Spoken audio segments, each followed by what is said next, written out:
Thank you, Mr. Speaker. I yield the floor to Representative Eskamani. Representative Eskamani in debate. Thank you so much, Mr. Speaker. Members might not know this, but my dissertation for my PhD program actually focused on Florida's unemployment system. And I used Reddit as my data source as I identified a subreddit that was Floridians helping other Floridians access the unemployment system during COVID-19. And I coded that data using different crisis communication theories. With my nerd hat now off, I bring that up because it is a topic that I understand deeply as a practitioner like you in the legislature, but also as a researcher and diving deep into this subject and hearing directly from Floridians the challenges that they face.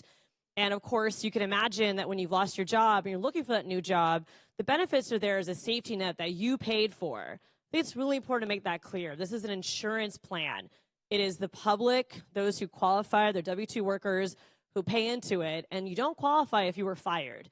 You only qualify if you were laid off, lost your job, no fault of your own. So we already have narrow criteria to be eligible, which means if you're a gig worker, self-employed, and business is slow, you do not qualify for unemployment.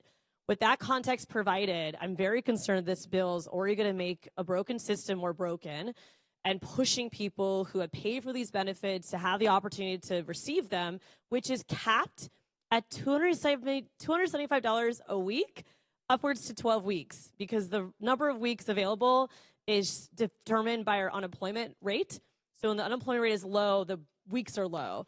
And I don't have to tell y'all that $275 a week before taxes, by the way, is not a lot of money to do anything with, which is why I've advocated to increase it by $100 to be somewhat more reflective of national averages.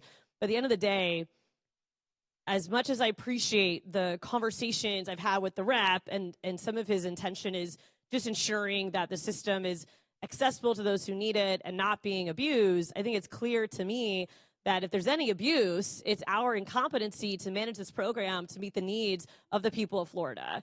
And we should be holding ourselves accountable to that, because even just yesterday, I got an email from a constituent who's waited weeks to get their benefits and aren't seeing any response. And I have two-word call centers. These workers are overwhelmed, and you can't even get through a call center. Some English speakers were pressed Spanish, thinking they can get through faster if they use the Spanish line.